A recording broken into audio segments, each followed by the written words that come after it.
Aliou Mbodj nekk le responsable de la JPS bu commune Thiès Nord ànd ci jotaay bi ak samay frères et sœurs ñi nga xamante ni ñoo nekk ay jeunes nekk ci commune bi ñu ànd ak ñoom ci liggéey bi. tey dañu woote woon jotaay pour waxtaan ak Sénégal waxtaan ak àdduna ci élection législative yi nga xamante ni ci lañ jëm. c'est vrai que bi ko le gouvernement sàkko pour tas assemblée nationale dem ci ay élections ñu gisoon fii ci département de Thiès ñu bari yëkkati woon seen loxo fëggoon seen dënn ñu dañoo bëgg a nekk ay candidats sañ-sañ la ndax ay militants lañ bokk ci parti bi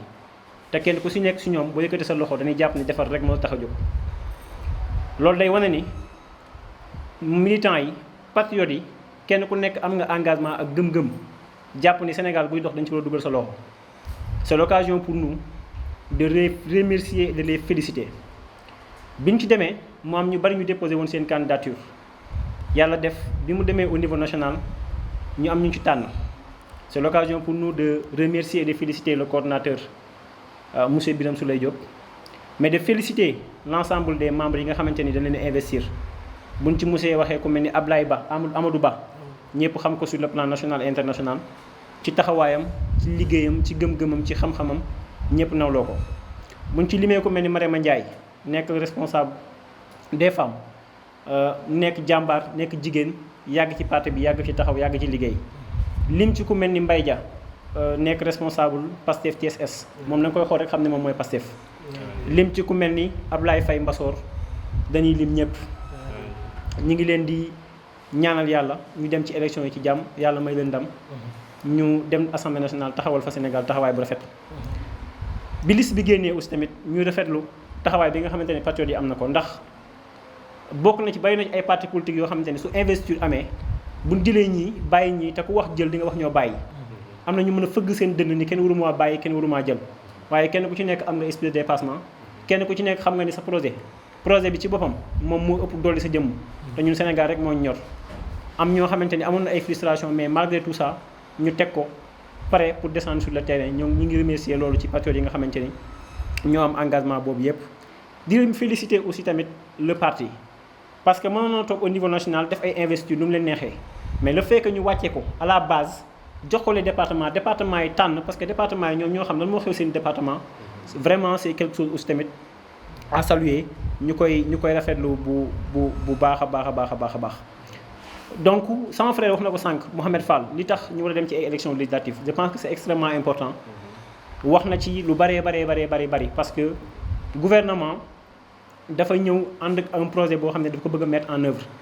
rôle bi nga xamante ne assemblée nationale war na ko ci jouer kenn ku nekk xam na ko tey ñu war a dem vers des élections législatives pour Pastef am majorité à l'assemblée nationale pour que en réalité projet bi nga xamante ni bëgg na ko doxal dëgg mu mën ko mettre en œuvre. sama frère ñëwaat na ci sànq ci li tax ñu war a dem ñu war a toj assemblée nationale dem ci ay élections war a am majorité incha allah à l'assemblée nationale ñëwaat na ci la mise en place du haut conseil du haut cour de la justice pour que alalu Sénégal bi nga xamante ni ñëpp ñoo ko bokk et ñi fi nekkoon def ko fu leen neex ñu mën leen topp ci yoon. waaye li nga xamante ni le président def na ko bi muy doog a falu muy institution yoo xamante ni daf fi nekk di lekk xaalisu askan bi te daanaka amul luñu njariñ ñu mën ko supprimer kenn ku nekk xam nañu propose nañ ci projet de loi député yi nekk assemblée nationale bañ ko. donc loolu lépp day nekk ay firnde yu wane ni en fait il faut que ñu dem ci assemblée nationale bu bees fal ay député yu bees pour mën a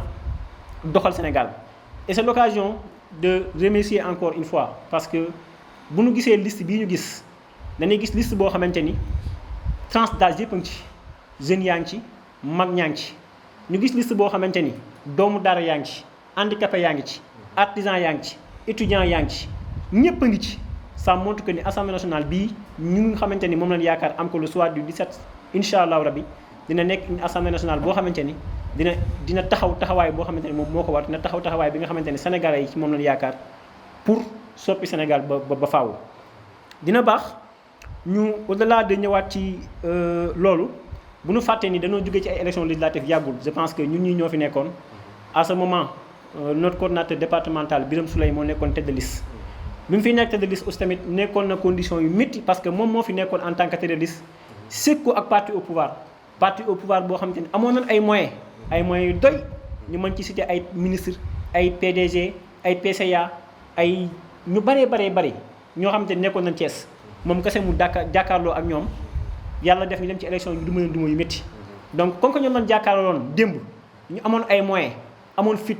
amoon alal defoon ci seen lépp duma leen je pense que tey élection yi di ñëw ñoom xamante ne amatul moyen amatul nit amatul dara jàpp naa ni dina gën a yomb si ñun bu baax a baax donc amuñu ci luñ ci xarma yàlla. lii taxoon tey dëgg sax ñu woote daje bii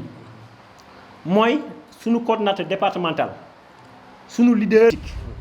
muy monsieur Birame Souleye Diop dafa génn récemment mu def une déclaration wax ni au-delà de gagner le département de Thiès parce que kenn ku nekk xam na ni élection législative département bu nekk dañuy jël la fa am après def sommation bi diviser ko benn coefficient boo xamante ni moom mooy tax liste nationale kenn ku nekk la nga fay am nga am ko. mu lancer un défi que ni au-delà de gagner le département dafa bëgg a contribuer ci liste nationale bi lu am doole. bi ñu déggee message boobu ñun jeunesse su Thiès Nord dafa mel dañu dóor yàtt parce que on a un leader politique boo xamante ni dañuy bëgg ñun lépp lu nekk bëgg-bëggam wala lépp lu nekk yéeneem ñu doxal ko te bi mu koy wax dafa ni au-delà avant ma ci yaakaar sama bopp. wala avant ma ci yaakaar Amadou Ba wala avant ma ci yaakaar Mbaye Dia wala avant ma ci yaakaar Ablaye Ba wala avant ma ci yaakaar Adama Diawara yéen ñi laa ci yaakaar mu nekk message bu ñu dégg bu baax a baax moo taxoon tey ñu woote fii ci siège bi def réunion pour préparer les élections législatives incha allahu rabbi dinañ jaar fan daan jaar dinañ porte à porte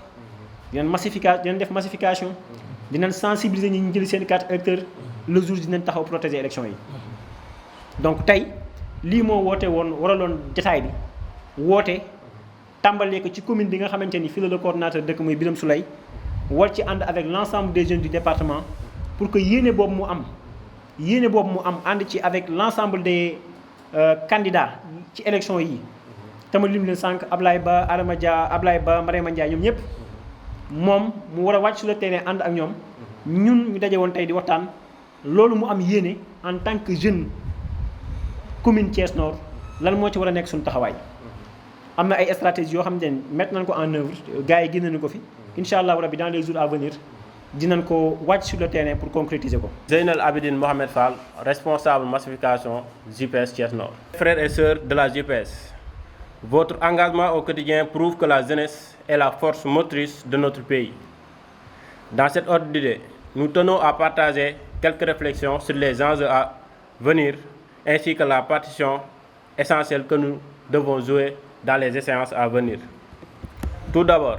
nous saluons la nomination des membres de la jeunesse patriotique du Sénégal au poste de chargé de mission à la présidence. Cette reconnaissance de la valeur et de l'engagement des jeunes patriotes est un pas important pour une meilleure prise en compte de la jeunesse dans les instances de décision de notre pays. Nous adressons nos sincères remerciements au président de la République, son Excellence Bassirou Diomaye Diakhar Faye, et à son Premier ministre Ousmane Sonko pour cette confiance renouvelée. À l'approche des élections législatives de 2017, du 17 novembre prochain, les enjeux sont cruciaux. Les échéances représentent une belle opportunité pour le peuple sénégalais de choisir des représentants capables de défendre les intérêts de la nation, de garantir la transparence et la bonne gouvernance, et surtout de promouvoir la justice. Il est impératif de se rappeler des nombreux scandales qui ont entaché le régime de Macky Sall, impliquant certains de ses ministres, directeurs généraux et hommes d'affaires véreux. Ces derniers cessent à se cacher derrière l'immunité parlementaire pour échapper aux enquêtes sur leur gestion. La création d'une haute cour de justice est donc essentielle pour juger ces personnalités. Ces personnalités dont les noms renvoient à ces scandales qui ont marqué au quotidien la présidence de Macky Sall. Il est de notre devoir de rappeler les dossiers brûlants tels que le scandale des 45 milliards d'armement, le détournement des fonds liés à la gestion de la crise de Covid-19, l'affaire de l'or exporté à Dubaï pour le compte de Macky Sall, ou encore les plus de 6 000 milliards disparus, comme l'a évoqué le Premier ministre Ousmane Sonko. Pour la mise en place de cette haute cour de justice, il est nécessaire de disposer de 99 députés qui pourront voter des lois organiques et faciliter les réformes indispensables au développement du pays. Le soutien à ce projet est crucial pour permettre au gouvernement de mener bien ces changements. La JPS de Thiès Nord doit ainsi jouer un rôle central dans la réussite de ce projet. Pour rappel, cette JPS n'a jamais perdu d'élection depuis son installation et elle est restée proche de la population à travers ses activités visant à promouvoir la citoyenneté. Notre objectif est donc non seulement de remporter la liste de Thiès, mais aussi activement de contribuer à la victoire de la liste nationale. À cet effet, nous lançons un appel à la jeunesse et particulièrement à la JPS de Thiès département à rester solidaires, unis et concentrés sur nos objectifs. Nous devons multiplier les actions sur le terrain, débuter les campagnes de porte-à-porte et favoriser les débats d'idées. Nous devons surtout éviter de répondre aux provocations des membres du système moribond et qu'il nous faut achever coûte que coûte. L'avenir de notre pays est entre nos mains. Et c'est par notre détermination que nous réussirons à bâtir un Sénégal juste et prospère pour tous. Ensemble, continuons à œuvrer pour un Sénégal meilleur, le don de soi pour la patrie. Vive la JPS, vive le PASTEF, vive le Sénégal.